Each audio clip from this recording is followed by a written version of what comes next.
événement à Paris extraordinaire. Nous avons un invité exceptionnel. Il est venu du Canada expressément pour faire la promotion de son livre écrit par Honoré Ngwanda Zambo, qu'on ne présente plus. Et ces livres parlent de la stratégie du chaos et du mensonge. Voilà, quand on parle de la stratégie du chaos, on peut dire ainsi que l'Afrique est dans le chaos. Avec plus de 45 rébellions en Afrique, alors on se pose des questions, où va l'Afrique? Alors Patrick Mbeko, c'est un écrivain, un géopolitologue, je ne sais pas s'il pourrait me confirmer ainsi, ou politologue ou géopolitologue, je ne sais pas si... C'est comme vous voulez. Voilà, donc on partirait sur la géostratégie, oui. Voilà, je crois que vous connaissez à peu près comment le monde fonctionne en termes de stratégie au niveau de ces Occidentaux qui veulent bien entendu mettre leur jalons partout, et on va en parler là. Alors, Honoré Ngwanda, que tout le monde connaît, comme je disais tout à l'heure, ex-ambassadeur du Zaïre en Israël en 1982, de 1982 à 1985, responsable des services de renseignement et de sécurité, 1985-1990, ministre de la Défense, 1990-92, enfin conseiller spécial du président Mobutu en matière de sécurité, aujourd'hui, bien sûr, aussi dit, résistant, patriote, combattant. Il voudra peut-être un jour prendre la manette de pouvoir en RDC. Ça, c'est une part de manche. Alors, quand on parle de Patrick Mbeko, on peut dire c'est un homme qui est prolixe, qui écrit. C'est l'un de Congolais qui fait l'honneur de sa patrie. Il a écrit le premier ouvrage que vous voyez là, Le Canada dans les guerres en Afrique centrale, édité en 2012, mars 2012. Le deuxième, pas le second parce que le troisième est là, le deuxième c'est Le Canada et le pouvoir Tutsi du Rwanda, 2014, mars toujours. Alors la stratégie du chaos, ça vient de sortir là, on vient de le voir. C'est un livre qui est assez épais, un bottin. Ouais. Combien de pages, mon cher ami Mbeko? 658 pages. Voilà, c'est un travail important, 650 pages, je ne vous dis pas des années de travail là-dessus. Combien d'années avez-vous mis pour mettre en place ces livres? Ce livre, nous l'avons écrit en moins d'un an. Mais c'était un travail intense. Je travaillais quasiment 10 heures par jour. Voyez-vous, 10 heures par jour, donc il y a des gens qui travaillent pour le Congo. Alors, dans votre livre, vous parlez d'une manière assez métaphorique de ce qui se passe. Je veux reprendre vos propos. Vous avez dit « Le Rwanda et l'Ouganda de Museveni ne sont en réalité que de bâtons visibles qui frappent le Congo, mais les mains qui tiennent ces bâtons, elles sont gantées et les personnes qui frappent sont cagoulées et masquées. C'est pourquoi ces livres s'est donné comme, entre autres, objectif de leur ôter leurs gants et de briser leurs masques, enfin de faire découvrir à l'opinion publique constamment désinformée leur véritable visage et leur modus operandi, basé sur la stratégie du chaos et du mensonge. Un mot là-dessus. Oui, en fait, je pense que vous avez présenté mes deux ouvrages précédents où je parlais de l'implication du Canada, mais aussi des autres acteurs dans la tragédie des Grands Lacs. Dans celui-là, nous avons trouvé qu'il était important d'aller droit au but, parce que très souvent, nous les Congolais, quand nous parlons de la question des Grands Lacs, de notre pays, nous nous focalisons beaucoup sur le Rwanda, nous nous focalisons beaucoup sur l'Ouganda, mais en réalité, quand on observe de très près, quand on analyse les événements, on se rend compte que le Rwanda et l'Ouganda ne peuvent rien face au Congo sans l'aide ou sans l'appui conséquent des forces beaucoup plus puissantes, donc notamment des grandes puissances. Et donc nous avons voulu dans ce travail nous atteler vraiment à toutes les stratégies mises en place par ces puissances, stratégies qui sont enveloppées ou camouflées par les grands médias, c'est-à-dire les médias occidentaux. Ce qu'on appelle le média mensonge. Voilà, les médias mensonges si on veut. Parce que, un exemple, Le Rwanda sort d'une guerre civile qui l'a complètement dévasté. En 1994. Tant sur le plan démographique économique. Mais 2 ans plus tard, ce même pays se lève et envahit le Congo, Zaïre, qui est beaucoup plus grand. Et même si on avait une armée qui n'était plus bonne, mais qu'un pays qui a été saigné à blanc comme le Rwanda puisse se lever un matin et 2 ans plus tard envahir un pays comme le Zaïre, il fallait quand même le faire. Il fallait le faire. Alors, on va continuer parce que là, vous êtes prolixe, comme je disais tout à l'heure. Alors, vous mettez en cause, donc vous êtes un révisionniste, si vous voulez, vous mettez en cause, en fait, cette théorie qui dit que, voilà, le Rwanda, il y a génocide au Rwanda, en réalité, il n'y a pas génocide. Oui, si je comprends bien ce que vous voulez dire. Dans mes travaux, il y a des auteurs qui l'ont fait avant moi, Charles Lozano, Pierre Péan. Mais moi, j'ai voulu aller un peu plus loin. Pierre Péan, entre guillemets, travaille pour le renseignement français. Non. C'est-à-dire qu'il est là payé, on le paye pour taper sur peut-être Kagame. En fait. Non, pas du tout. J'ai eu quand même à connaître la personne et j'ai lu ses travaux. Ces 2 enquêtes sur les Grands Lacs n'ont pas été contestées et il a gagné tous ses procès ici en France. Ce qui est important, ce sont les faits. Dans ce genre de dossier, ce sont les faits qui doivent vraiment nous intéresser. Et il y a eu trop de zandis, trop de thèses sur la question rwandaise. Et moi, tout ce que j'ai voulu faire dans tous mes travaux sur les Grands Lacs, notamment sur le Rwanda surtout, c'était juste de savoir, est-ce vrai tout ce qu'on nous dit? Parce qu'en partant, j'avais déjà un problème. C'est qu'on nous dit qu'il y a eu entre 800 000 et 1 million de Tutsis tués, dans un pays où il y avait seulement 760 000 Tutsis. 20% voilà. sur donc, la population. En partant, il y avait quelque chose qui ne cadrait pas. Et donc, j'ai voulu gratter un peu. Et je suis allé plus loin en disant non seulement il n'y a pas eu de génocide contre les Tutsis, je reconnais par contre des crimes contre l'humanité, contre les Tutsis. Mais je dis... Donc vous réfutez le mot génocide. Oui, parce que le génocide, même, ce n'est pas moi qui le dis. Le tribunal pénal international pour le Rwanda, qu'on sait quand même pro-Kagame, qui n'a jamais poursuivi un seul membre du FPR de Kagame, n'a pas été capable de prouver, hors de tout doute raisonnable, la planification du génocide, puisque c'est la planification qui est le nœud qui montre qu'il y a eu génocide. Voilà. C'est quand il y a eu une conspiration en vue de commettre ces massacres-là pour des raisons ethniques. Pour éradiquer l'ethnie, un groupe précis, tout à fait. Mais dans le cas du Rwanda, on n'a pas été capable de le démontrer. Tout ce qu'on a eu à observer, ce sont des manigances du procureur du TPIR parfois, on allait jusqu'à corrompre des gens. On emmenait des faux témoins et on a même brutalisé des gens pour qu'ils acceptent la théorie de la planification du génocide. Donc nous en sommes là. Et jusqu'aujourd'hui, c'est vrai qu'on m'a accusé d'être un négationniste ou un révisionniste. Je n'ai pas de problème avec ça. Tout ce que j'attends de mes contradicteurs... Je pense que dans un travail d'investigation ou d'un travail d'un chercheur, le principe même de révision doit prendre sa place. Mais moi j'ai toujours dit, lorsque la vérité est tronquée, la meilleure manière de la corriger, c'est de la réviser. Et c'est aussi simple que ça.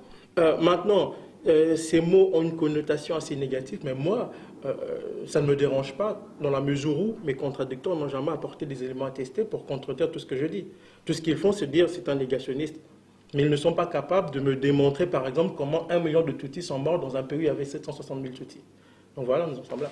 Nous en sommes là. Alors, vous avez dit en liminaire sur votre page Facebook, je cite, je reprends encore ma lecture, je cite à propos des Américains sur la question qui vous a été posée, bien sûr. Alors, vous avez dit, la personne a posé la question en disant avouez que les Africains ne sont pas encore capables de tenir tête à l'Occident, notamment aux États-Unis. Ils sont très puissants, soyons réalistes. Ça, c'est la personne qui dit. Vous répondez en disant que voilà, d'une réponse lapidaire, sans concession d'ailleurs, dans des termes durs, vous disiez sans abord, les Américains n'ont jamais gagné aucune guerre.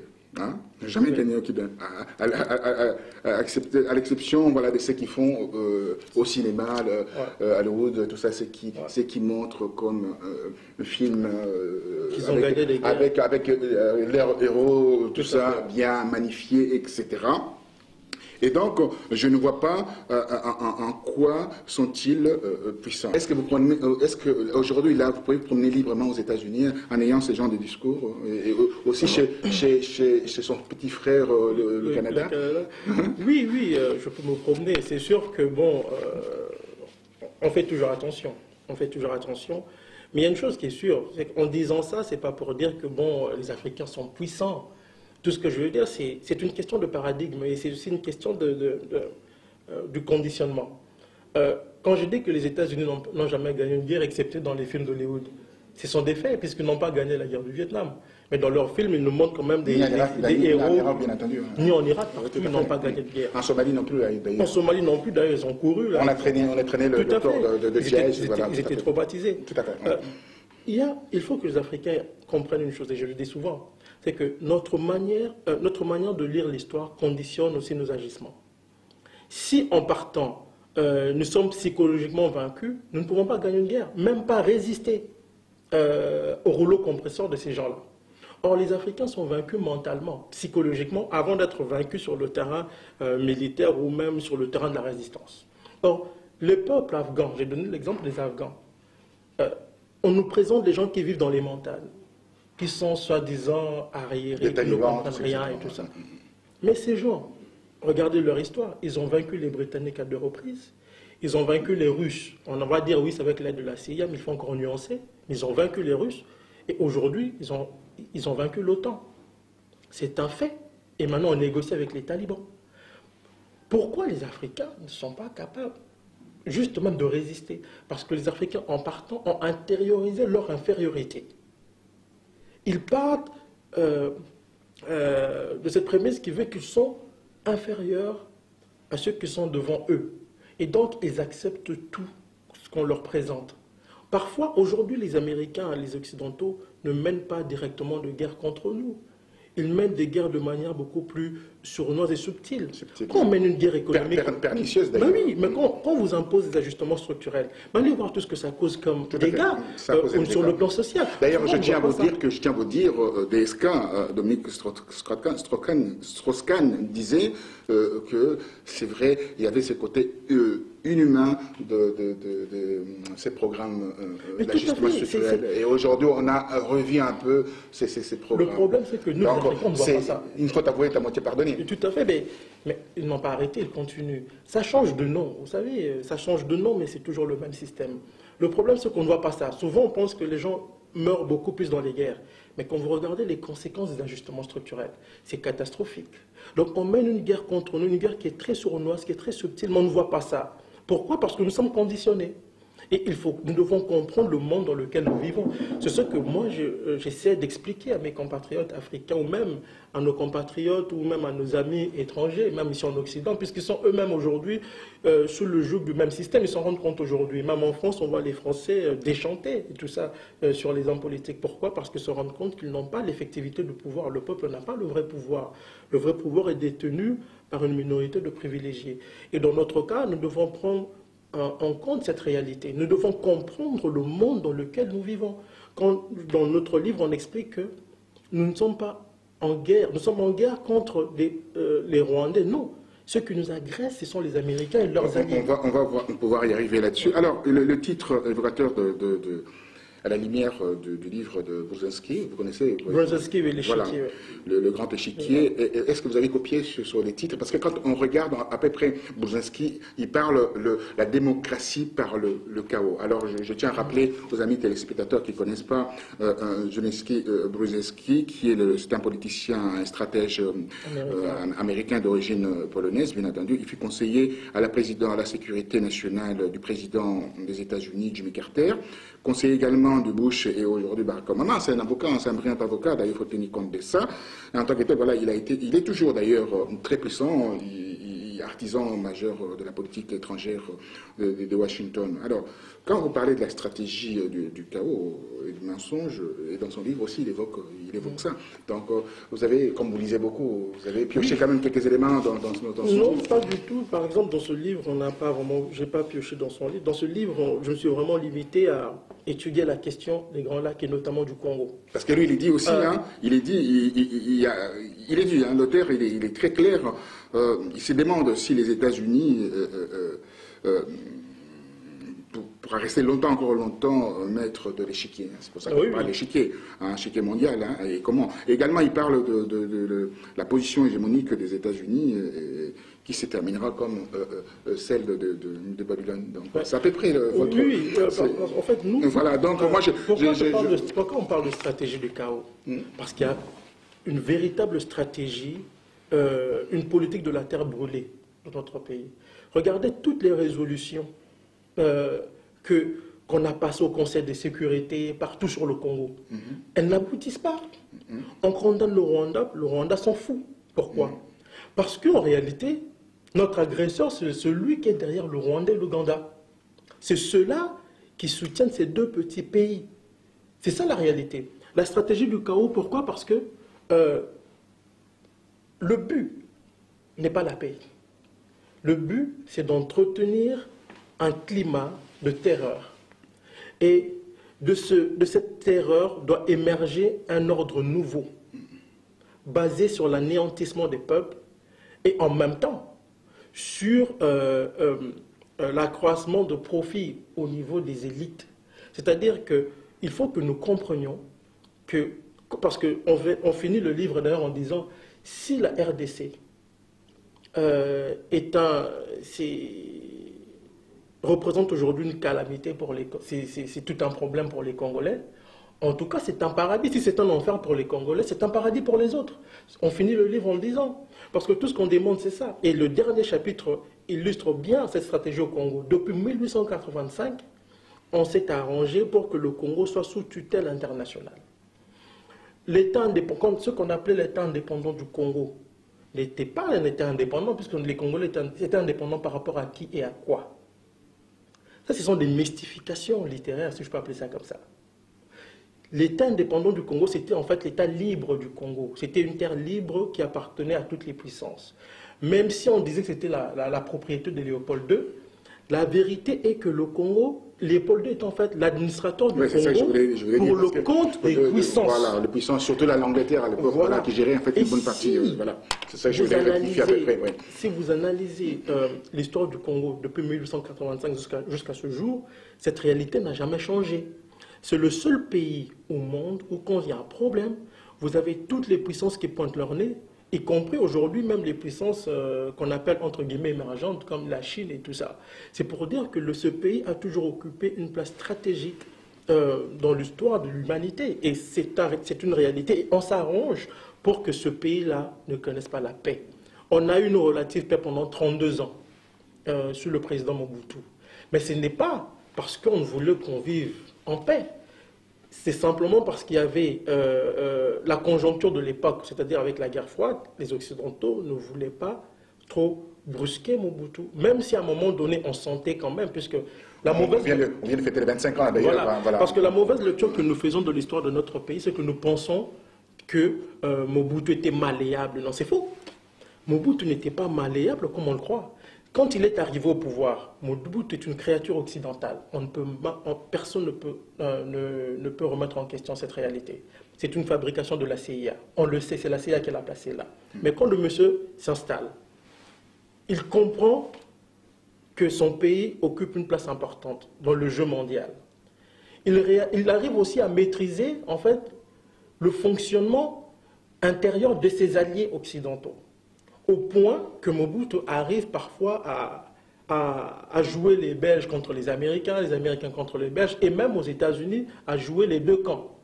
Et nous reprenons une citation de Thierry Michel, qui dit... Qui est le réalisateur belge. Le grand reporter, le réalisateur belge. En fait, il dit ceci, Mobutu est une créature des États-Unis, de la Belgique, c'est un fait. Mais avec le temps, il a réussi à surpasser ses maîtres. Et quand vous regardez l'époque du président Carter, Mobutu n'était pas en odeur de sainteté. Vous faites l'éloge de Mobutu? Non, je ne fais pas l'éloge. Je veux qu'on comprenne, parce qu'il est important qu'on comprenne réellement ce qui s'est passé dans notre pays. Nous remontons plus loin là. Dans le livre, vous allez voir, les premiers chapitres, on parle même de la période de la transition, des consultations populaires et tout ça. Qu'est-ce qui s'est passé? Parce que nous sommes allés très loin. On parle même de la question de la Roumanie, avec l'assassinat de Ceausescu. Tout ce que cela a eu comme... Avec Elena. Avec Elena. Tout ce qui a eu comme l'impact de ces événements sur le président Mobutu. On revient sur tout ça parce que nous pensons qu'il est important que nous comprenions. Il faut que nous, Africains, arrêtions de lire notre histoire dans le sens, en fonction des accointances. Qu'est-ce que je veux dire par là? C'est qu'aujourd'hui, ce que nous expliquons, quand nous disons que Mobutu est une créature de la CIA, c'est déjà grave. C'est déjà grave. Mais non, ça a été dit dans beaucoup d'ouvrages. Mais quand nous disons après qu'il n'était pas aussi malléable que ça. Et là, nous reprenons même les notes. Vous voyez les notes de l'ambassade américaine à Kinshasa qui dit les grandes compagnies occidentales qui s'inquiètent des politiques nationalistes du président Mobutu. Mais pourquoi est-ce qu'on le lâche? Si c'était l'homme, c'était le pantin, pourquoi est-ce qu'on le lâche en 90? Parce que le monde a changé. Parce que les Américains n'ont plus besoin de lui. En 89, c'est le mur tombe. Voilà. Quelques temps après, c'est l'Union soviétique qui va dans l'éclat. Les Occidentaux n'ont plus besoin de lui. Mais surtout, parce que de 90 à 95, Mobutu s'oppose au bradage des ressources du pays. Ça, les gens ne savent pas ça. Et on lui impose Kengo Adondo. Parce que les gens ne savent pas aussi que Kengo Adondo a été imposé au président Mobutu par les Américains. Et c'est lui, un bon élève, bien entendu, du FMI. Voilà, ça, c'est important que nous le sachions. Parce qu'on oublie que le président Mobutu avait nationalisé les compagnies étrangères. On oublie même ça. On oublie dans les années 70 que le président Mobutu a nationalisé les compagnies étrangères et ça a inquiété beaucoup les Belges, mais aussi les Américains. Qui était aussi un désastre par rapport à l'économie. C'était un désastre parce que... on a nationalisé, oui, mais qu'est-ce qu'on en a fait après? On a donné à des amis. Et tout ça, on le dit. Vous savez, quelle matière a été donnée à... Tout à fait. Oui, et dans le livre, on le dit sans concession. On dit que c'est une bêtise. Parce qu'après, il a voulu redonner ses entreprises aux intérêts étrangers, mais il était trop tard. Puisqu'il avait confié ses entreprises à des amateurs, à des gens qui ne comprenaient rien à la gestion de l'État, même des entreprises. Et tout ça, on le dit. Pourquoi on revient sur tout ça? Parce que nous estimons qu'il est important que nous ayons l'heure juste. Non pas pour dire que oui, Mobutu a fait 100 ans. Mais aujourd'hui, nous devons, comme on dit, retenir les leçons du passé pour ne pas le refaire dans l'avenir. Mais qu'est-ce qui fait que, après 15 ans d'agression, nous tournons en rond? Parce que nous n'avons pas la maîtrise de notre histoire. Non seulement nous n'avons pas, et puisque nous n'avons pas la maîtrise de notre histoire, nous répétons les erreurs du passé. Nous répétons les erreurs du passé. Et nous en sommes là. Nous en sommes là. On va continuer. On va jeter un coup d'œil par rapport à un documentaire que nous allons passer là, sur la MONUSCO. 19 000 hommes à peu près, plus l'administration, 21 000 hommes. C'est énorme pour vous. Hein? On va voir l'image, et puis après, on revient vers vous. Pas de problème. Alors. Le tract dispersé sur la forêt congolaise. Objectif, inciter les groupes rebelles à déposer les armes. À l'est de la RDC, les conflits successifs entre le pouvoir central de Kinshasa et les rebelles ont fait des millions de morts ces dernières années, la plupart parmi les populations civiles. Et si la guerre est officiellement finie, une dizaine de groupes armés sont encore actifs. L'insécurité est toujours là, malgré la présence de la MONUSCO, la mission des Nations Unies chargée de protéger les civils. Quand une femme est victime d'agression et qu'elle va voir la MONUSCO, on se contente juste de lui donner des médicaments. Une force de 19 000 hommes, un budget de plus d'1 milliard par an. La MONUSCO est l'une des plus grandes missions de maintien de la paix dans le monde. Mais dans cette vaste zone, difficile d'être présent partout. Les routes impraticables, les villages isolés et les problèmes de communication compliquent la tâche des soldats. Beaucoup de zones sont complètement coupées du reste. La plupart sont inaccessibles par la route et nous devons patrouiller à pied. Mais plus encore que la nature du terrain, c'est le mandat lui-même qui semble mis en cause. La MONUSCO a pour mission de protéger les populations civiles en cas d'attaque. Mais lorsque des violences ont lieu à plusieurs heures de route d'une base onusienne, il est souvent déjà trop tard pour intervenir, comme nous l'explique ce soldat qui n'a pas souhaité être filmé. Les opérations que nous menons ne sont pas proactives, elles sont réactives. Je ne vais pas lancer une opération comme cela. Il faut que ce soit en réaction à l'action de terroristes ou d'insurgés. Nous avons les mains liées. Malgré les critiques, la MONUSCO ne semble pas sur le point de quitter le pays. Et beaucoup s'accordent pour dire que la situation serait pire encore sans sa présence. La question qui me revient à l'esprit, vous parlez de l'Est de la RDC, et au vu au sud de tout le monde, la force onusienne, que vous pointez du doigt, participe en fait à la politique de la terre brûlée, du chaos, et permettant bien entendu aux multinationales de tirer leur épingle du jeu. N'est-ce pas là une accusation grave qui conforte bien entendu les allégations de celles... c'est que les Congolais, tous les jours, au martel. Mais c'est un fait. Dans le livre, nous reprenons un rapport d'un groupe d'ONG européennes sur le rôle de la MONUSCO. Et ce rapport est accablant. Parce qu'on dit clairement que la MONUSCO ne fout rien. Mais nous disons en même temps que ce n'est pas son rôle. Il faut que nous comprenions que dans cette stratégie du chaos, la MONUSCO est un segment important de cette stratégie. C'est un élément important utilisé par ces puissances. La MONUSCO fait partie du dispositif mis en place pour entretenir ce chaos. Et c'est ce que nous devons comprendre. Le jour où les Congolais se leveront véritablement contre ces prédateurs lointains, vous allez voir la MONUSCO réagir. Pourquoi? Parce qu'elle ne peut pas accepter, puisqu'elle est au service des intérêts lointains et prédateurs, donc cette force ne peut pas accepter que les Congolais recouvrent leur souveraineté. La MONUSCO est le symbole de la mise sous tutelle du Congo. C'est le symbole. Quand on dépêche une mission onusienne chez vous, comme la MONUSCO, ça symbolise la mise sous tutelle de votre pays. Et on peut se rappeler de 2010, quand celui qui est à la tête de notre pays avait demandé à la MONUSCO de partir. Qu'est-ce qu'on lui a dit? Mais nous ne dépendons pas de vous. Vous vous rappelez en 2010 qu'il y avait un moment de tractation pour que la MONUSCO quitte le Congo? Je me rappelle bien. Bon, on a fait comprendre aux monsieur aux Congolais... Il y avait une deadline. C'est pas leur problème. Voilà, ils ont dit, voilà, écoutez, on ne dépend pas de vous. Ils sont chez vous, mais ils vous disent qu'ils ne dépendent pas chez vous.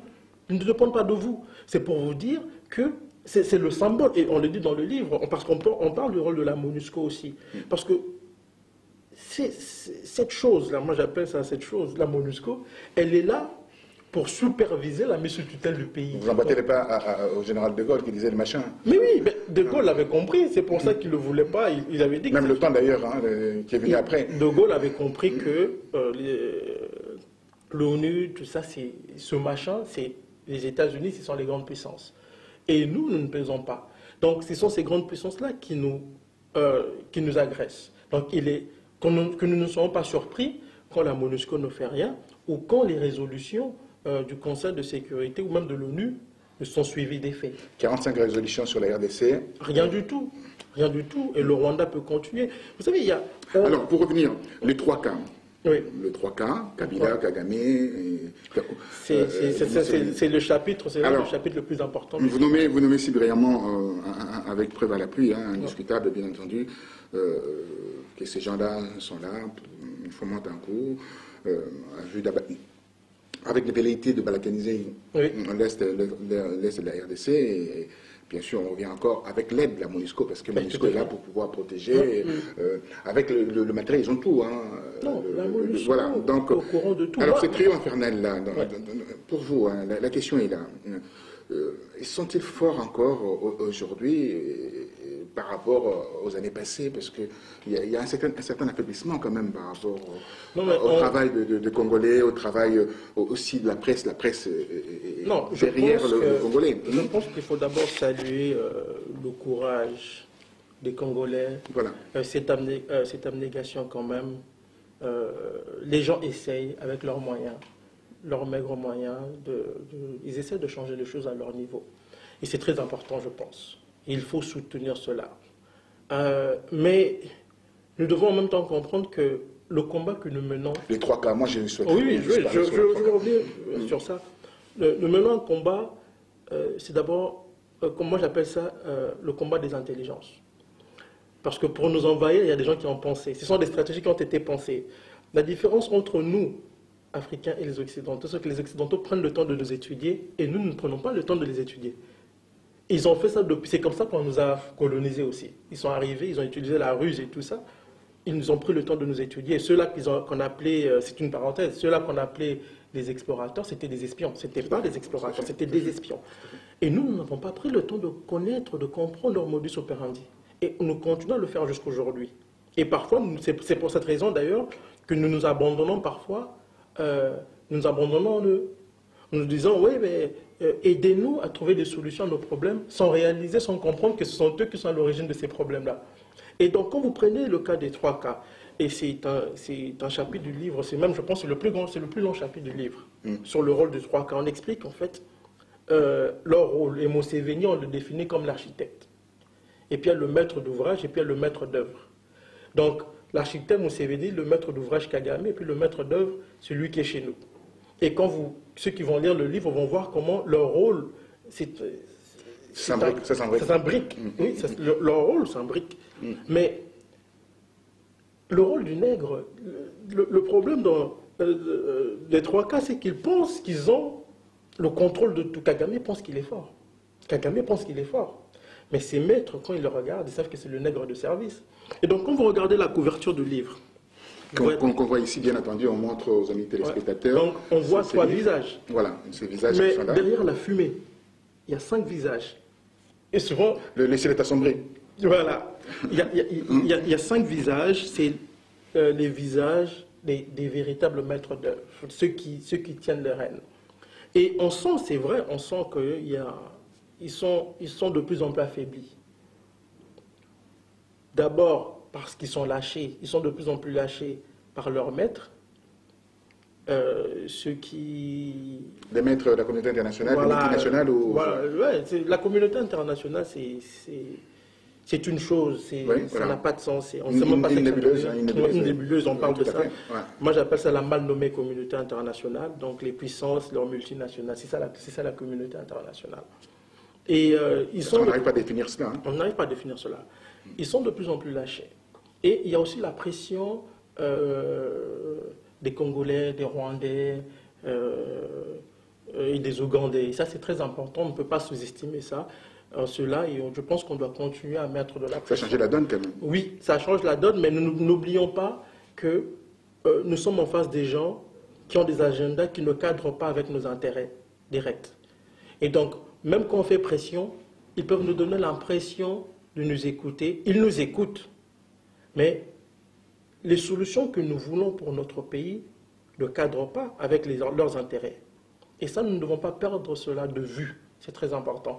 Moi, j'ai eu à discuter avec des responsables rwandais qui étaient proches de Kagame.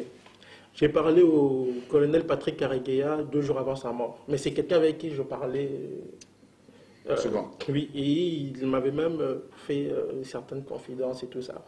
Eux tous disent, moi je me rappelle de ses paroles, il m'avait dit un jour, il dit, Patrick, je pense que la région des Grands Lacs a besoin d'un leadership nouveau. Il m'avait dit ça. J'ai dit, qu'est-ce que vous entendez par leadership nouveau? Puisque vous avez quand même travaillé avec Kagame qui était... Il dit, on le comprend, mais ça ne peut pas continuer. Parce qu'il faut on doit travailler pour le bien-être des populations des Grands Lacs. Mais notre bien-être ne cadre pas avec les intérêts des puissances occidentales, avec les intérêts des puissances de l'argent du Nord. Ça ne cadre pas. Nous ne devons pas perdre de vue que nos intérêts sont diamétralement opposés. Ça, nous devons le comprendre, nous, Africains. Ils ont maintenu Mobutu, qui est un dictateur, au pouvoir là, pendant 32 ans. Mobutu, c'était l'ami de l'Occident. C'était pas les Congolais qui étaient les amis des Occidentaux. C'était Mobutu, l'ami de l'Occident. Nous, on s'en foutait, puisque le petit peuple, bon, on s'en fout. Ils ont placé Laurent Désiré Kabila. Mais quand Laurent Désiré Kabila a voulu se soustraire de la tutelle occidentale et rwando-ougandaise... Ça a volté un tout petit peu. On l'a tué. Pardon? Ça a volté un peu, il a passé la trappe. Et on parle de tout ça, nous revenons sur tout ça pour que les gens comprennent, parce qu'il y a une constance dans la politique des grandes puissances dans la région qu'il ne faut pas perdre de vue. Alors, perdre de vue. On ne doit pas perdre de vue non plus, je fais l'attention, je viens de titre. Que pensez-vous, en fait, la balkanisation économique qui s'opère déjà dans l'est de la RDC? Les portes ouvertes vers Kampala, portes ouvertes vers Kigali, Bujumbura. On le voit, les gens préfèrent aller acheter leurs marchandises à Kampala, Bujumbura et Kigali. Oui, tout à fait. Parce que là, ils ont enclavé complètement le reste de la RDC, laissant la porte ouverte vers là. N'est-ce pas là la vraie balkanisation? Mais tout à fait. Le problème, c'est qu'il faut commencer à... On parle de ça aussi dans le livre, cette stratégie de balkanisation, de pousser les Congolais de l'Est à se tourner vers le Rwanda. On parle de ça. On nous a parlé du plan Marshall. Les Belges nous ont sorti une histoire de plan Marshall il n'y a pas longtemps. Uniquement pour l'Est, la RDC. Uniquement pour voilà, l'Est. ça nous a bien entendu choqué, bien entendu, interpellé. Oui, les affaires étrangères hollandaises aussi. Oui, bien sûr. Il y a eu des réunions. Sur l'Est du Congo. Tout à fait. Parce que ils ont compris, ces gens ont compris que en entretenant la terreur, en tuant des gens, nous sommes à l'ère de la mondialisation, à l'ère d'Internet. Qu'on le veuille ou pas, l'information, malgré les campagnes de désinformation, la vraie information remonte en surface. Alors, ce sont des gens qui anticipent les événements. C'est parce qu'ils pensent qu'ils anticipent. C'est parce que nous ne pensons pas que nous improvisons. À la hâte en plus. C'est ça la différence entre nous. Et eux, ils anticipent, ils se disent, l'information remonte en surface et nos populations d'Occident se rendent compte de cette réalité. Nous devons créer un système qui va peut-être mettre fin, entre guillemets, à la guerre de manière officielle, mais officieusement ou sur le terrain, l'état de fait va demeurer, c'est-à-dire le Rwanda va demeurer le maître du jeu dans l'Est congolais. Mais le Rwanda, c'est un intermédiaire, puisque même les ressources qui sont pillées ne restent pas au Rwanda. Alors, pour faire un petit pont entre le va-et-vient, en fait, la navette, entre la stratégie du chaos et du mensonge, et le Canada dans le guerre en Afrique centrale. Voilà. Alors, les rapprochements, ou qu'est-ce qu'on peut en tirer de ces deux... Oui, dans le Canada, dans les guerres en Afrique centrale, je suis beaucoup attelé au rôle du Canada dans toute cette situation dont on parle aujourd'hui. Et je suis remonté jusqu'à l'assassinat de Lumumba parce que le Canada était impliqué. L'important pour moi, c'était de mettre en lumière le rôle d'un acteur insoupçonné. Parce que les Canadiens sont très présents au Congo à travers des ONG et tout ça. Et souvent, les gens... Et les ventes d'armes aussi. Oui, tout à fait. Ils étaient 6e exportateur. Voilà, tout à fait. Il faudra tenir compte de ça. Donc, les gens allaient vers les Canadiens en se disant que eux, au moins, n'ont pas de passé colonial. Ils sont beaucoup plus gentils que les autres. Et moi, je voulais dire, faites attention. Non seulement ils ne sont pas gentils, mais ils sont beaucoup plus méchants que certains colons. Méchants alors, vous allez continuer. Ouais. Alors, ils sont méchants avec vous? Parce que vous êtes Canadien. Vous trahissez un peu la patrie? Non, je ne trahis pas la patrie. Enfin, vous allez remarquer que... parce que ce que je dis, ce n'est pas le petit Canadien qui cautionne tout ce qui se passe là-bas. C'est ce qu'on appelle le 1%. Vous savez, ce sont les élites. Même en France, partout. C'est toujours un petit groupe qui essaye d'asseoir sa domination sur la majorité. Et ce petit groupe-là le fait partout, que ce soit en France, aux États-Unis, ou même en Afrique. Sauf qu'en Afrique, puisque nous sommes des Noirs, donc ils peuvent même aller jusqu'à nous exterminer. C'est pas grave parce que l'Africain, ça coûte pas cher. On y arrivera par rapport à l'extermination des Africains. Il y a un chapitre qu'on a réservé là-dessus. Et parlons aussi de votre livre sur le Canada et le pouvoir Tutsi, parce que c'est ça. Oui. Kabila, militant et Tutsi, c'est que les gens disent. Kagame également. Museveni aussi. Oui. Alors, on est entouré de cette force, entre guillemets, hégémonique qui... regardez bien la carte... C'est une force qui veut créer une Tutsi-land? Oui, tout à fait. L'idée d'un Tutsi-land, c'est une réalité. Les gens pensent que c'est une invention. Non, c'est une réalité. Il y a ce petit groupe-là, cette minorité, veut créer une entité nilotique dans les Grands Lacs. Et ils se battent pour cela. Donc vous l'expliquez clairement dans ce... Oui, dans ce livre-là, par exemple, je parle beaucoup plus maintenant du gouvernement canadien, du gouvernement rwandais, cette complicité. Mais dans la stratégie du chaos est beaucoup plus globale. Parce que là, vous voyez le rôle de tout un chacun, les agendas. Et Les agendas cachés. Les agendas cachés, on parle de tout ça. Et quand on parle de l'architecte, du maître d'œuvre, de maître d'ouvrage et du maître d'œuvre, c'est pour expliquer, parce que, par exemple, là, on reprend les propos de l'ancien envoyé spécial de l'Union européenne en Afrique des Grands Lacs, Aldo Agelo.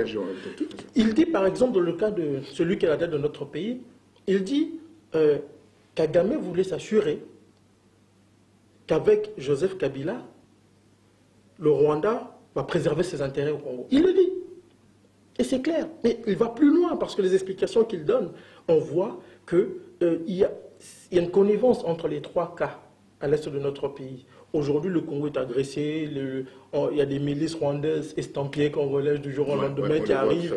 Et puis, la situation ne change pas. Mais les puissances occidentales le savent très bien. Je me rappelle des confidences d'un membre de la MONUSCO, d'un cadre de la MONUSCO qui m'a dit les rapports que nous avons montrent que le Congo est avant tout victime de ses ennemis intérieurs. Ennemis intérieurs. Alors quand on parle de ces ennemis-là, on s'interroge souvent, on s'est dit, écoutez, bon, on peut s'asseoir, négocier. Mobutu, vous parlez de Mobutu, là, vous faites un tout petit peu l'éloge de Mobutu, et je reprends encore. Non, je relève des faits. Oui, alors, il était au courant de tout ça. Pourquoi avait-il caché tout ça au peuple congolais, les richesses aussi du coltan-là? Il savait tout cela. Pourquoi lui, avec son ami Ngwanda, qui était son conseiller, et qui Ngwanda, d'ailleurs, ce que les gens disent, c'est lui qui a pris les manettes du pouvoir au dernier jour de la mort de Mobutu. Et vous vous associez avec ça, vous ne pensez pas tremper dans quelque chose? Non, je ne veux pas faire la procès de qui que ce soit, mais je reprends ce que les gens disent. Tout à fait. Non, vous n'êtes pas le seul. Oui, vous ne risquez pas, avec votre image qui est très bien établie, sont attachés avec cette association? Oui, c'est vrai que beaucoup de gens m'ont posé cette question. Mais je repose la question parce que... Oui, tout à fait. Non, les gens posent cette question, c'est important. Voilà, c'est important, vous avez très bien fait de poser cette question, je vous en remercie. Je pense que, ceux qui vont lire le livre vont voir d'abord l'avant-propos, parce que l'avant-propos, c'est M. Ngwanda qui l'a écrit. Il a signé. L'avant-propos, il explique comment nous en sommes arrivés à l'écriture de à ce travail, pour que les gens soient situés. Ça, c'est la première chose. Le président Mobutu savait que le pays, il y avait des intérêts lointains qui lorgnaient ce pays. Il le savait. Il y a une chose chez nous, pas seulement avec le président Mobutu, mais au niveau de l'Afrique, c'est que les dirigeants... Mobutu est mort, il n'a pas écrit à part dignité pour l'Afrique. Il n'a pas écrit, il ne nous a pas laissé un testament. Il a écrit quelque chose de... Donc c'est grave. Le papa Bomboko est mort il n'y a pas longtemps aussi. C'est dommage, j'ai même fait un article là-dessus. Ça nous fait tous mal parce qu'il parle... J'ai interpellé sa fille même par rapport à ça. Voilà, ils ne nous lèguent rien. Et donc nous sommes un peu perdus. Moi, en tant que chercheur, soucieux de comprendre ce qui s'est réellement passé dans mon pays, je me suis dit... Parce que là, j'ai écrit ça avec M. Ngwanda, mais vous ne savez pas avec qui j'ai discuté aussi pour comprendre certains points de l'histoire de notre pays. Parce qu'écrire avec M. Ngwanda ne veut pas dire que, bon, on écrit, on cautionne tout. Non. Parce que vous parlez, pardonnez-moi, je reprends un commentaire de quelqu'un qui a fait sur le livre, en disant la stratégie du chaos et du mensonge. C'est Mouktil, c'est ces gens qui ont écrit ces livres. Il y a un parmi ces deux-là. Qui était dans le système. Pas dans le système. Il est passé de maître dans la mythomanie et dans le mensonge. Oui, bon. Voilà, donc je vais m'arrêter là, je ne vais pas trop rentrer dans la polémique. Voilà. Chaque personne a son point de vue sur le sujet. Mais moi, je pense d'abord que... Voilà, c'est ça que je dis, c'est ça que je voulais dire. La rigueur voudrait d'abord... Pour ceux qui disent... Moi, je reprends des commentaires, c'est pas mes propos. Il n'y a pas de problème avec ça. C'est pas mes propos. Il n'y a pas de problème, moi je suis vraiment à l'aise avec ça. D'abord, la première chose, c'est de dire, avant de critiquer une œuvre, il faut d'abord la lire. Ouais. Quand on fait preuve de manque de rigueur intellectuelle, comme certains de nos compatriotes, on crie dans le vide. Maintenant, il y a un souci où les gens se disent, mais oui, M. Ngwanda faisait partie du système et tout ça. C'est un souci. C'est ça que j'ai énuméré ces postes. Voilà, tout à fait. Ces postes régaliens. Tout à fait. C'est un souci que je trouve légitime. Maintenant, je pense aussi, et moi je ne suis pas là pour faire l'avocat de qui que ce soit, je tiens à préciser que je ne suis même pas membre de la Pareco. Parce qu'il y a des gens qui disent souvent qu'il est membre de la Pareco. En partant, c'est pour ça que j'ai de la difficulté à prendre au sérieux certains arguments. Parce que vous ne prenez même pas le temps de savoir si je suis membre d'une organisation ou pas. Vous affirmez que je suis membre de la Pareco. Déjà, ce n'est pas vrai. Je ne suis pas membre de la Pareco. Et si j'étais membre de la Pareco, je ne vois pas pourquoi je le cacherais. Je ne vois pas. Si j'étais membre de l'UDPS, je ne vois pas pourquoi je le cacherais. Pardon, ça c'est la première chose. Ça part en vrille d'ailleurs l'UDPS. Ouais. Et la deuxième chose, mon but à moi c'est quoi? C'est de dire, M. Mbanda a une expérience. Qu'on le veuille ou pas. Il a vu des choses. Qu'on l'aime ou qu'on ne l'aime pas, il y a un fait. De tous les leaders, les dirigeants congolais de la Deuxième République, qui ont eu des responsabilités importantes, il est l'un des rares à avoir produit des documents qui sont incontestés. Si vous lisez Carnage de Pierre Péan, parce que nous aimons souvent quand ce sont les étrangers. Mais quand vous lisez Carnage, il reprend beaucoup de choses que Mbanda dit, il confirme. Quand vous lisez le livre Ainsi sonne le glas, moi, je vais vous raconter une anecdote que je n'ai même jamais racontée à M. Mbanda. Et je veux le dire aujourd'hui. Il m'arrive de rencontrer des diplomates africains. J'ai rencontré un diplomate d'un pays africain. Ce jour-là, nous discutions. Le monsieur s'est fâché contre moi. Je me suis dit, mais ce monsieur, il va finir par me donner des coups, quoi. Il était fâché, il me disait, mais comment votre pays peut connaître cette situation? Vous êtes là à regarder, tout ce que vous faites c'est danser, mais les Congolais, je ne vous comprends pas. Et toi, qu'est-ce que tu fais ici? Tu devrais rentrer dans ton pays. Il m'a dit des choses. Et il m'a dit, si vous étiez un peuple sérieux, si vos dirigeants étaient sérieux, vous n'aurez pas eu des gens comme Roubaix Roy. Il a cité des noms, j'étais surpris. Dans vos institutions, ces gens sont des Rwandais, c'est un étranger, de l'Afrique de l'Ouest. J'ai dit, par rapport à quoi vous le dites. Il dit, est-ce que vous avez lu le livre de l'ancien conseil spécial du maréchal Mobutu? Je dis oui, je l'ai lu. J'ai lu les deux d'ailleurs. Il me dit, quand on lit ce livre-là, on ne peut plus se comporter comme vous le faites. C'est un étranger. Je n'ai jamais parlé de ça même à M. Mbanda. Mais si je raconte cette anecdote, c'est pour dire que pendant que nous sommes encore dans des tiraillements internes, parce nous n'avons pas le sens des priorités. M. Mbanda, M. Atundu qui a fait la une il n'y a pas longtemps, toutes ces personnes qui ont travaillé avec le président Mobutu, même M. Tshisekedi, qu'on semble parfois, qu'on louange aujourd'hui, on essaie parfois même d'effacer son passé, il a un passé. Et le moment venu, nous devrions savoir ce qui s'est réellement passé au Congo. Vous savez, les Rwandais, même si on n'aime pas le TPIR, ils ont eu la chance d'avoir cette institution. Vous savez pourquoi? Parce qu'on a déclassifié de documents, il y a eu des témoignages, Est-ce que vous savez que comment j'ai dit que le président Habyarimana n'avait pas mené une politique de génocide? J'étais attaqué par des Rwandais, vous savez. Mais c'est quand ils ont lu mon livre, j'ai vu des soldats, des anciens soldats du FPR qui sont venus, qui m'ont écrit, qui m'ont dit, même nous-mêmes, nous ne savions pas qu'il y avait ça. Parce que nous sommes allés à la source pour comprendre ce qui s'est réellement passé. Vous comprenez? Le TPIR, les centaines de milliers de témoignages, de documents nous ont permis d'avoir l'heure juste. M. Mbanda est là. S'ils ont commis des crimes, tôt ou tard nous le saurons. Mais pour l'heure, moi je suis surpris aujourd'hui. Ce n'est pas pour défendre quelqu'un. Moi, ce qui me surprend, c'est quand le monsieur est là. Il dit, celui qui a des informations, qui dit que j'ai été poursuivi, que j'ai participé à l'assassinat de sa famille ou quoi que ce soit, porte plainte. Personne ne porte plainte. Aujourd'hui, on se rend même compte qu'il y a beaucoup de choses qu'on nous a dit. Et ce n'est pas en disant ça, je ne veux pas dire que M. Mbanda est ça. Non, non, non, non.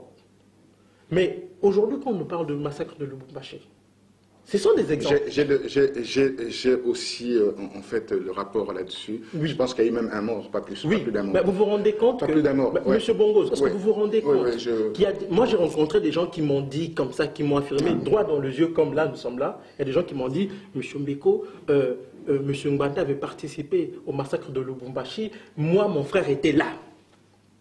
Je lui dis, est-ce que vous savez qu'il y a eu un seul mort qui est mort d'insuffisance rénale? On parle de ça dans le livre. Parce que les gens savent qu'il y avait un rapport de la CIA qui a même dit qu'il n'y avait pas de massacre. Parce qu'il y avait une antenne de la CIA à Lubumbashi. J'ai lu, c'est pour ça que j'ai dit, j'ai lu. Mais vous savez, M. Bongo, vous savez il y a combien de Congolais qui pensent qu'il y a eu massacre? Ils n'ont même pas réalisé qu'au moment où on nous imposait cet embargo, on préparait le Rwanda et l'Ouganda à nous envahir. Mais est-ce que vous voyez le dégât que ce mensonge cause jusqu'à ce jour dans l'histoire de notre pays? On laisse le cas de Lubumbashi. nous revenons à une histoire que les gens aiment bien. Le massacre des chrétiens. Ouais. M. Mbanda a donné sa version de fait. Ok? Il y a d'autres aussi qui ont donné leur version de fait. Nous avons eu la conférence nationale souveraine. Nous avons des documents, n'est-ce pas? On a regardé, on n'a rien vu. Mais moi, je me pose parfois, nous sommes en Occident, parfois il y a des choses qui sont élémentaires que nous comprenons. Quand quelqu'un vient vous dire qu'il y a eu des manifestations à l'intérieur qui relèvent du ministère de l'Intérieur et on a incrimé le ministère de la Défense, parfois on essaie, juste question de logique. Je ne suis pas là pour défendre quelqu'un. Moi, je fonctionne avec une logique. Quand j'ai travaillé sur le Rwanda, on a dit que j'étais un négationniste parce que je défendais le président Habyarimana. Mais je n'ai jamais défendu le président Habyarimana, je ne suis pas rwandais. Et aujourd'hui, les escadrons de la mort rwandais, mais est-ce que les gens savent que au TPIR, ceux qui ont inventé cette histoire sont allés dire que c'est nous qui l'avons inventée avec l'aide des Belges? Est-ce que les gens savent ça? Les gens ne savent même pas. Mais on vit avec ça, parce que dans notre pays, nous vivons souvent des rumeurs. Je vous ai donné un exemple, moi-même qui vous parle, quand j'entends des choses qui se racontent sur moi, on a dit que j'étais le fils de Mbanda, on a dit que je suis membre de la Pareco, on dit aussi que voilà, votre mère est proche de Kabila. On dit que ma mère est proche de Kabila. C'est que je ne voulais pas le dire. Non, il faut le dire. On dit même, j'ajouterais, que mes parents étaient des moboutistes convaincus. Quand tu entends ça, tu te dis, c'est comme ça. Parce que moi, quand j'entends ça, toutes ces énormités, je me dis, c'est comme ça que nous avons construit le Congo. Dans le mensonge et dans les rumeurs. Les mensonges. Voilà, le mensonge et les rumeurs. Aujourd'hui, je pense que quand nous allons libérer notre pays, parce que nous avons quand même une urgence. M. Mbanda, tout ça, tous ces gens qui ont travaillé avec le président Mobutu, tout ce qu'on veut, même ceux qui ont travaillé avec le président Kabila, oui, celui qui s'est fait appeler Kabila, c'est bien, mais nous devons avoir le sens de priorité.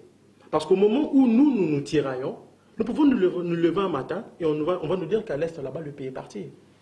Vous êtes d'accord avec moi? Je vous donne un exemple, pour finir ça. Oui. Pour dire qu'aujourd'hui, nous lisons l'histoire en fonction des accointances.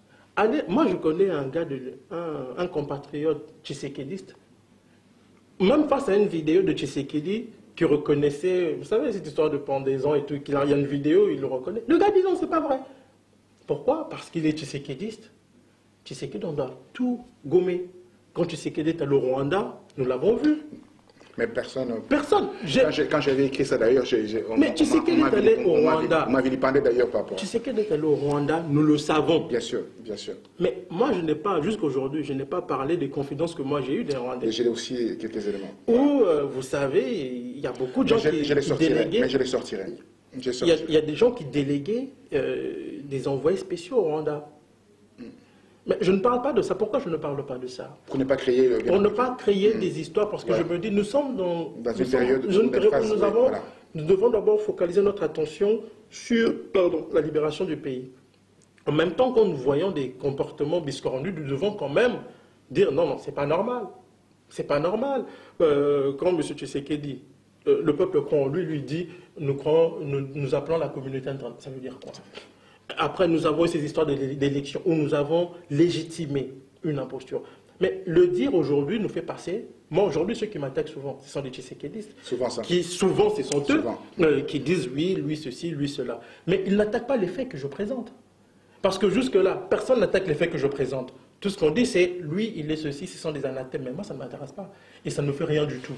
Parce que pour moi, c'est l'histoire du Congo qui compte. Que ça blesse, que ça dérange, que ça titille, moi, ce n'est pas mon problème, c'est le Congo. Alors, ce n'est pas votre problème. Notre problème aujourd'hui, c'est de parler de ces livres. Oui. Effectivement, vous avez défendu Mbanda, je vous ai vu même en défendant avec une robe d'avocat. Non, pas du tout. Mais je vais vous dire une chose.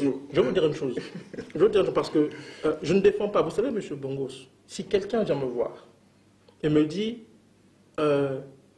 Bongos est un assassin, je vais lui dire de me donner. Qu'est-ce qui vous fait dire ça? Si la personne me présente des éléments à tester, regardez M. Bongos, une vidéo, on a vu M. Bongos en train de tuer, je dirais ok. Mais si la personne me le dit comme ça, non. Vous comprenez? Parce que je suis un homme de rigueur. Moi, je travaille avec... Comme on m'a dit, on m'a déjà vu à Goma. Alors, j'ai jamais été à Goma, d'ailleurs. Pour moi, le plus important, ce sont les faits. Je ne sais pas si M. Mbanda a commis des crimes ou pas. Je ne sais pas. Je ne peux pas l'affirmer. Et je ne peux pas l'infirmer, vous comprenez? Je suis d'accord avec vous, ces principes-là, c'est ce qu'on appelle le principe de chercheur, voilà. aussi d'investigation. Quand les gens viennent me dire, par exemple, parce que quand les gens discutent entre eux, je vous donne un exemple. Je vois des gens qui discutent, un kabiliste et un tshisekidiste. Le kabiliste et deux tshisekidistes, oui, Tshisekedi a participé à l'assassinat de Lumumba, tout ça, tout ça. Ils viennent me voir. Mais moi, en tant que chercheur, je ne suis pas là pour dire, oui, c'est vrai, même s'il y a une lettre de Tshisekedi qui qualifie Lumumba de crapaud. Je nuance en disant, Lumumba a été tué par des puissances extérieures qui ont utilisé des Congolais qui ne comprenaient rien à tout ce qui se passait, qui n'avaient aucune maîtrise de la politique internationale. Ils ont été des joueurs de baby-foot, comme on dit, hein, dans un grand jeu.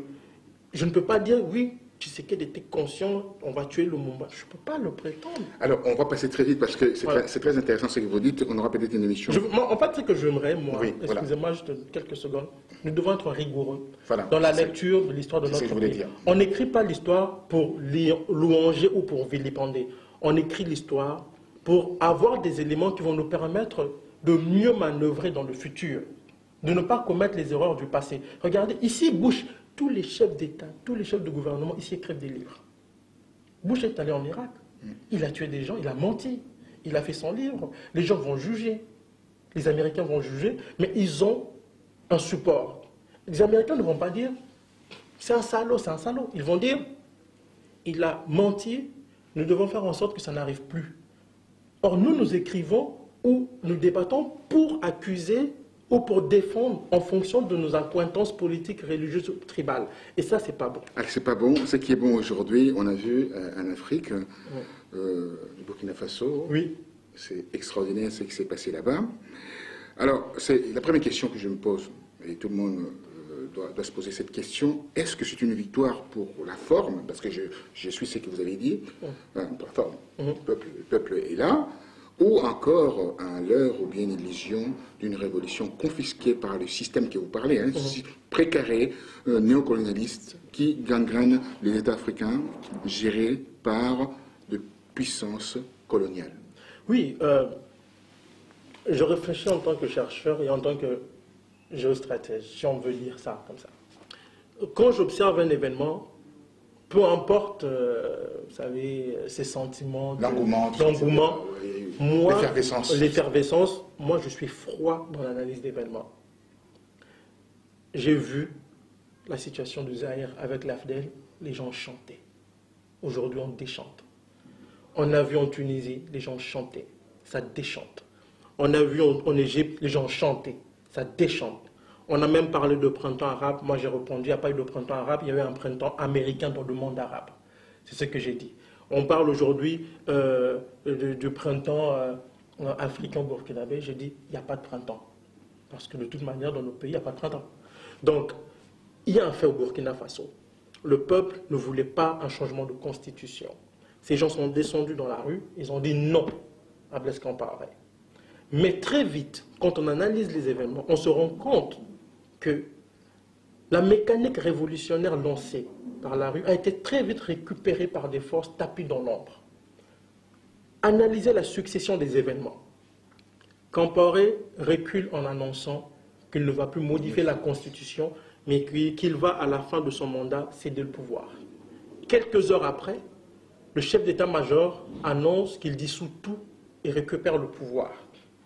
Des heures plus tard, un autre officier de l'armée s'impose en disant que c'est lui le nouvel homme fort du pays. Voilà. Qu'est-ce qui s'est-il passé? Quand on regarde bien, on voit qu'il y a eu des pressions dans les coulisses. Il y a eu un jeu de coulisses très important. Les chancelleries occidentales ont joué un rôle très important. Parce qu'il ne faut pas oublier que le Burkina Faso, depuis un moment, est devenu un acteur important dans la région. Au niveau de la négociation, au niveau de médiation, tout ça. Un peu comme le Rwanda dans les Grands Lacs. Le Burkina Faso en Afrique de l'Ouest est devenu un acteur très important. Il y a des bases américaines au Burkina. Zida, c'est l'homme des Américains. Ces gens ne tombent pas du ciel. Il a été formé par les Américains. On semble l'oublier. Et ce sont les États-Unis qui l'ont imposé à la tête du Burkina Faso. On le sait maintenant. Et on sait aussi que ce sont les Français qui ont exfiltré Blaise Compaoré. Par un hélicoptère français militaire. Voilà. Et on dit même qu'il y avait des forces spéciales françaises. Donc ça montre que, au moment où... Parce que vous savez, le problème chez nous, c'est l'éducation des masses. Et le peuple est descendu dans la rue, les gens sont satisfaits parce qu'on a changé un pion de la France-Afrique, de la mairie France-Afrique, si vous voulez. On a changé un pion, mais le système est en place. Qui sont les acteurs? On a aujourd'hui la junte militaire, on a l'opposition, la société civile, une partie du clan Compaoré. Ça négocie pour avoir un civil à la tête du pays. Mais on sait encore une fois que les chancelleries occidentales supervisent tout ça. Donc, au fond, on vend aux Africains des révolutions qui n'en sont pas une ou qui sont souvent récupérées. Et souvent, on ne voit pas clair parce qu'il n'y a pas une éducation au niveau de la masse, comme en Amérique latine aujourd'hui. Vous savez, quand vous arrivez au Venezuela, en Bolivie, en Équateur, même celui qui n'a pas étudié est capable de vous dire c'est quoi la NED, est capable de comprendre certaines mécaniques pernicieuses des puissances occidentales. Nous n'avons pas. Parce que nous avons un pouvoir qui est acquis à l'Occident. Nous avons une opposition qui est dorlotée par le même Occident. Nous avons une société civile qui est noyautée et cooptée par des institutions, notamment entre guillemets des ONG, de ce même Occident. Donc l'Occident en Afrique joue à tous les niveaux. De telle sorte qu'il est difficile de perdre la main sur le contrôle de notre destinée. À chaque fois qu'il y a un problème, on dit oui, mais on va changer d'acteur. Mais non, ils sont toujours en arrière-plan. Pour ouvrir la parenthèse, je suis en train de finaliser mon enquête sur la Libye. Et j'ai repris BHL avec tout ça. Ouais. Et d'ailleurs, BHL même n'est pas dans le grand jeu, puisque moi je fais rentrer dans le grand jeu la Russie, la Bulgarie et tout ça. Ce sont des éléments que les gens ne savent pas. Comment les services secrets bulgares ont participé à ce truc-là. Ils ont même averti, j'ai eu les notes et tout ça. À cause des infirmières, tout ça, etc. Non, parce qu'ils étaient là, ils étaient présents depuis un bon moment. Que même le fils de Kadhafi doit l'avion force spéciale russe qui était sur place. Donc, Safe. Oui. Donc ce sont des éléments que souvent, ce sont des éléments que les gens ne savent pas. Mais pourquoi je suis revenu sur tout ça? Parce que je voulais comprendre en fait. On nous a emmenés dans une mécanique où les gens ont cru qu'il y avait changement. Mais il y avait des gens qui tiraient les ficelles. Parce que nous, j'ai dit précédemment ici, pendant que nous disputons entre nous, l'Occident prend le temps de nous étudier. Et les puissances occidentales savent que nous voulons un changement dans nos pays. Vous pensez qu'ils ne le savent pas? Ces gens savent que les Congolais veulent un changement. Ils savent aussi que les Congolais ne veulent pas de ce monsieur. Ils l'ont imposé à 2 reprises. Ils se disent, est-ce que pouvons-nous tenter de l'imposer une 3e fois? Est-ce que ça va marcher? On ne pense pas. Nous pensons qu'il faut trouver une pièce de substitution ou tout ça, tout ce qu'on veut. Qui peut être? Pour l'instant... Qui peut être? Non, je ne sais pas, moi je ne me prononce pas. Non. J'ai des éléments, mais pour l'instant, parfois je ne me prononce pas pour des raisons qui me sont propres. Mais il y a des gens qui sont approchés, même des gens qui sont approchés au niveau de l'opposition. N'importe qui. Ils peuvent vous imposer la... Alors n'importe qui, il y a une proposition. Excusez-moi, parce que ce que vous dites là, il faut que nous comprenions, vous savez, nous on est dans... On a des figures politiques qui sont là. On ne vend pas la mèche, on va seulement comprendre. Mais il y a des figures politiques qui sont là. Mais n'oublions pas, ils peuvent nous sortir quelqu'un du chapeau, quelqu'un que nous ne connaissons pas un peu, ils vont nous l'imposer, nous allons accepter. Parce qu'on nous a imposé, excusez-moi, un idiot, celui qui est là à la tête de notre pays. On nous l'a imposé en 2001, vous vous rendez compte, il avait 29 ans. Il n'avait aucune maîtrise de la politique. Oui, on nous a imposé un inconnu. Et nous étions surpris, mais nous sommes partis avec. Il faut éduquer la masse aux choses essentielles. Aujourd'hui, on parle de libération du Congo. Mais pour beaucoup de Congolais, la libération passe par Kabila dégage. Pour moi, la libération passe par le démantèlement du système néocolonial. Parce que même si vous enlevez Kabila, vous mettez aujourd'hui Jean-Pierre Bemba. Mettez Jean-Pierre Bemba au pouvoir. Avec la même structure, il ne fera rien.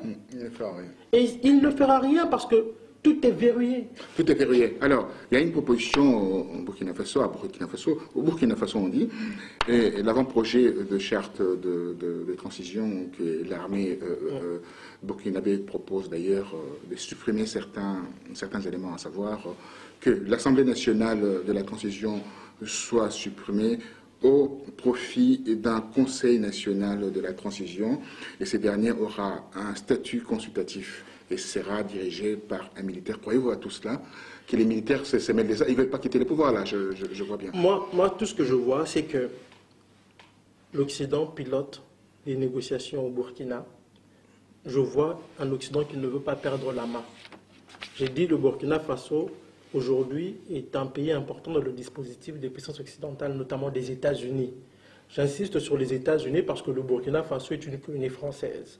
Mais le fait qu'on ait aujourd'hui les États-Unis montre encore une fois et confirme ce que j'ai dit il y a quelques mois sur l'Amérique-Afrique. C'est-à-dire que la France-Afrique est un segment de l'Amérique-Afrique qui supervise tout aujourd'hui, même en Afrique francophone, cette Afrique qui était la chasse gardée de la France. Et donc l'Occident ne veut pas perdre la main. Tout ce qu'il faut faire, les Burkinabés aujourd'hui, la société civile, ceux qui en restent en tout cas, doivent travailler à la conscientisation des masses sur cet enjeu-là important. Sinon, nous allons constamment déshabiller des Saint-Pierre pour habiller des Saint-Paul et ça ne finira pas. Ça ne finira pas. Alors, on va vers la fin, oui, au terme de notre émission, l'Ebola. Ah oui. L'Ebola, dit-on, c'est un projet américain. L'origine de ces virus reste problématique puisque, suivant plusieurs sources, le virus serait issu d'un laboratoire américain conçu pour être une arme biologique qui touche aujourd'hui l'Afrique de l'Ouest. Et cette combinaison de cet Ebola, travaillée avec les souches d'Ebola de la RDC, et mélangée avec une souche de la fièvre hémorragique de Lassa, créant ainsi bien entendu un virus mutant, génétiquement modifié, et ça, il prévoit, ça c'est un test, comme on dit, dans un environnement petit, mais il compte tester ça dans une guerre bactériologique qui compte mener plus tard dans le monde. Ça, c'est les Américains. Oui, cette histoire d'Ebola, ça montre encore une fois que nous... Alors, cette expérimentation-là, j'ai bien dit, hein, j'ai oublié de dire quelque chose. Cette expérimentation s'est effectuée dans le cadre du projet qui s'appelle Test Ebola, mené par l'université Tulane, hein, bien entendu, à l'intérieur de 3 régions, Sierra Leone, Guinée et Conakry et Libéria. Voilà, oui, c'est ce que je voulais dire. D'ailleurs, il faut rappeler, parce que j'avais contacté le ministère de la Santé de la Sierra Leone, j'avais contacté le ministère de la Santé pour avoir des infos sur ça. Le laboratoire de Tulane était fermé en Sierra Leone. Il y a eu un communiqué officiel. Pourquoi? Parce qu'ils ont injecté à la population des choses qu'on ne sait pas. On dit que ce sont des vaccins anti-Ebola. Mais on a injecté des virus aux gens. C'est ça la réalité. Cette histoire de pandémie, on a injecté le virus Ebola à la population de la région. Et c'est pour cette raison que ce laboratoire était fermé. Mais il faut remonter, il faut aller plus loin pour tenter de comprendre cette histoire d'Ebola, parce que ça a commencé aux Zaïre officiellement, oui, voilà, en 1976. En 1976, il y avait au pays, nous avions une base allemande, au Trog, qui travaillait avec le BND, les services secrets allemands. Mais la CIA aussi travaillait avec les services secrets allemands à l'époque, contre le régime marxiste qui était au pouvoir en Angola. Et à l'époque, on expérimentait 2 souches de virus, Ebola et puis le VIH. Dans cette base-là. C'est que j'allais parler, donc vous m'enlevez ça de la bouche, oui, mais continuez avec ça. À la base d'Otrog, oui, qui appartenait aux Allemands. Et on voulait aussi utiliser ça dans le cadre de la guerre contre l'Angola marxiste. Juste pour vous donner une idée là. On voulait utiliser ça contre les Angolais. Quelques temps après, il y a eu des pressions russes. Ils sont passés par le président Valéry Giscard d'Estaing. Ils ont dit non, c'est pas normal. Il y a une base, la base d'Otrog sert non seulement il y a des recherches et tout ça sur... il y avait le côté militaire, hein, vous savez, on manufacture des roquettes là-bas et tout ça, qu'on a cheminé vers l'Angola et tout, pour soutenir la guérilla qui combattait le régime marxiste. Mais les Russes se sont rendus compte qu'il y avait aussi des recherches biologiques là-bas assez suspectes. Ils ont fait pression sur le président d'Estaing. Cette base-là va être fermée, je crois, quelques années plus tard. Ils vont la relocaliser dans le désert vers la Libye.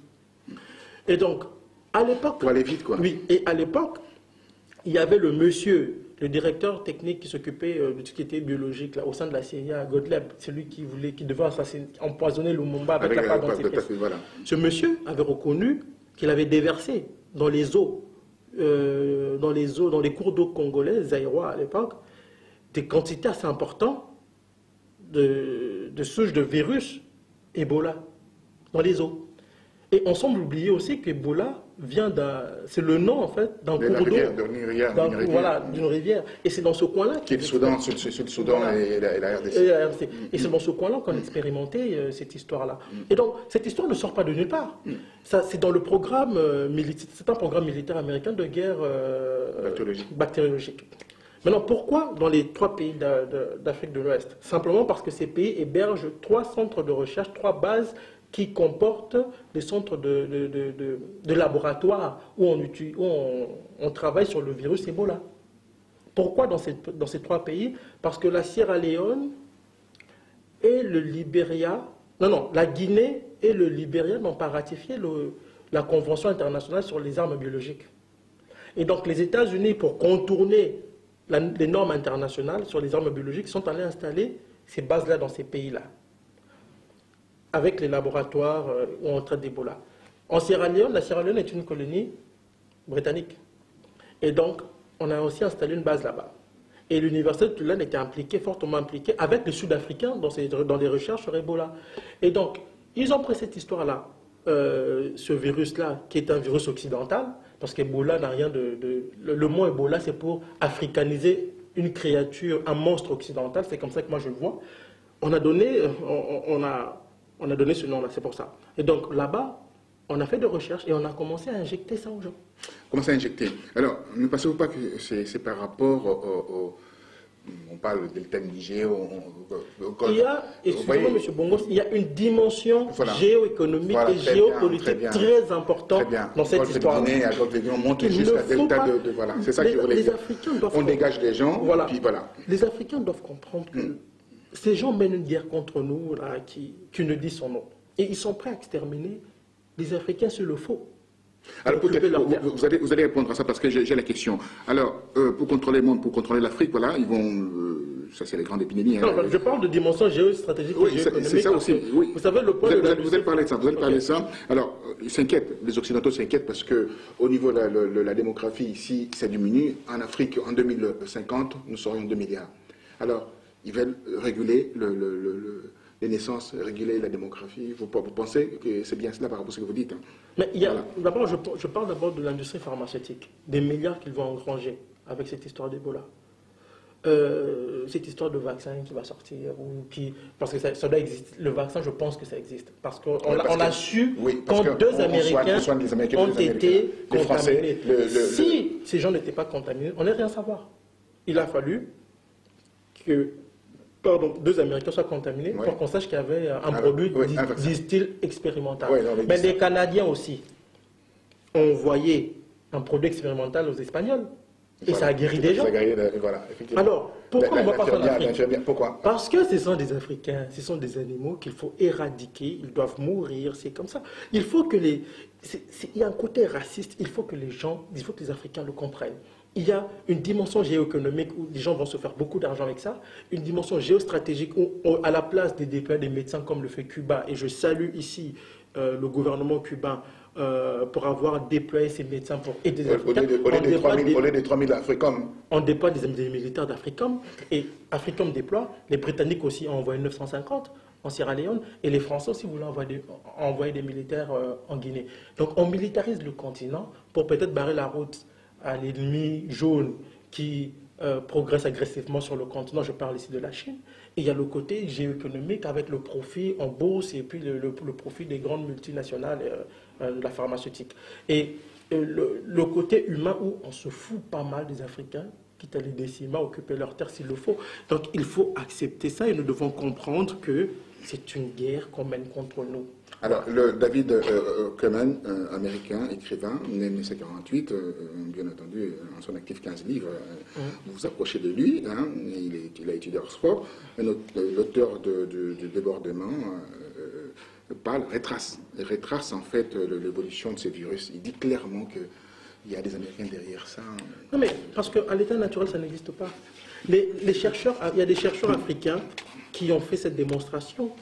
Si seulement nous prenions aussi le temps d'écouter d'autres Africains, parce que ça c'est notre problème. Vous savez, si Patrick Mbeko dit quelque chose, bon, ça ne pèse pas parce que c'est un Africain. Non, ça pèse quand même. Ça pèse quand même parce que vous êtes suivi et puis vous êtes, bien entendu, terriblement attaqué par les Tutsis aujourd'hui. Oui, hein. C'est vrai. Mais je veux dire, la portée... Et moi, pour moi, c'est un honneur d'ailleurs que vous soyez aujourd'hui sur ces plateaux. Merci beaucoup en tout cas, je vous remercie. Moi, je pense qu'aujourd'hui, nous devons, parce qu'il y a des chercheurs africains qui ont démontré que cette histoire d'Ebola ne tenait pas la route. Je veux dire, la version officielle ne tient pas la route. Mais on ne les a pas beaucoup écoutés. Le fait est que, et nous devons le savoir et nous mettre ça en tête, que ce sont des Ebola. Si c'est une créature occidentale, c'est un virus occidental, notamment américain, qu'on a revêtu d'un habit africain. Et on a donné un nom, Ebola, parce que ça sonne africain. Ce sont les Africains. Des choses bizarres sortent de l'Afrique. Il y a ce côté, parce qu'on ne voit pas souvent. Ils auraient dû donner le nom de virus Massachusetts, s'ils le veulent, là. Non, on ne peut pas donner ce nom-là. C'est pas beau. Quand c'est Ebola, c'est beaucoup plus beau parce que c'est terrifiant, c'est noir, c'est sombre, ça ressemble à leur peau. Ça sort de l'Afrique, d'un continent, des ténèbres. Ça sous-entend tout cela. Or, nous avons 5,6% de la croissance par rapport à la croissance européenne qui tourne aux alentours de 1,09%. Ces gens, les Occidentaux sont des mystificateurs. Malheureusement, pour la plupart des diplomates africains qui récitent leurs cours à la place d'analyser froidement les faits, on ressasse, on récite ce qu'on apprend dans leurs universités, qui nous conditionnent. Non, ces gens sont des mystificateurs. Ils ont beaucoup plus besoin de l'Afrique. Nous avons besoin d'eux. Ils ont plus besoin d'Afrique. Vous voyez, à travers cet ouvrage de 600 pages à peu près, nous avons basculé sur toute l'Afrique. Et la stratégie aujourd'hui, c'est du chaos. Mettre le chaos en Afrique. Créer, en fait, comme on dit, des rébellions, des crises terribles qui frappent aujourd'hui l'Afrique et qu'on montre du doigt l'Afrique en disant que voilà, c'est un continent instable. Or, et les pompiers, ceux qui ont créé ça, se transforment en pompiers pour venir éteindre le feu qu'eux-mêmes ont allumé. Voilà, donc Patrick Mbeko est ici avec nous à Paris. Il a fait ce voyage pour rencontrer la presse, faire des conférences. Prochaine conférence, c'est où? C'est le samedi prochain, la semaine prochaine, à Paris. Moi, je pense que vendredi, ce sera à Bruxelles. Et puis, il y aura une conférence à Londres aussi. Voilà, donc il sillonne le continent, il sillonne les pays avec son bâton de pèlerin pour parler de son pays qu'il aime tant. Qu'il soit vilipendé, qu'il soit aujourd'hui peut-être invectivé ou autre, mais ça, c'est la rançon de la gloire. Un mot pour partir. Je dirais d'abord, je vous remercie. Tenez votre livre, que moi, oui. je prendrai la peine de l'acheter aussi. Je ne veux pas que vous m'offrez ces livres, mais je souhaiterais l'acheter pour participer à ces travaux bien élaborés. Merci beaucoup. Merci. Je dirais simplement, je tiens à vous remercier d'abord pour l'invitation. Et je pense que nous allons lire, nous allons nous armer des sciences jusqu'aux dents, comme disait Cheikh Anta Diop, que c'est l'un des penseurs que j'aime beaucoup. Et je pense surtout que nous n'allons pas lâcher prise. Je sais que la situation du Congo et de l'Afrique parfois nous dépasse. Nous avons des situations parfois qui font naître en nous un certain fatalisme. On se dit que nous n'y arriverons pas. Mais je pense qu'il faut de l'abnégation. Et nous devons surtout comprendre, pour les Congolais, pour les Burkinabés ou pour les autres, que c'est au moment de la révolution qu'on se rend compte de la fragilité d'un pouvoir qu'on pensait puissant. Le pouvoir congolais et tous ceux-là qui se maintiennent au pouvoir vont s'effondrer aussi facilement. À nous d'être vigilants pour ne pas que nos révolutions soient récupérées par des forces obscures. Comme le disait Sankara, la patrie, la mort nous vaincra. Merci à vous et à très bientôt. Merci. Merci.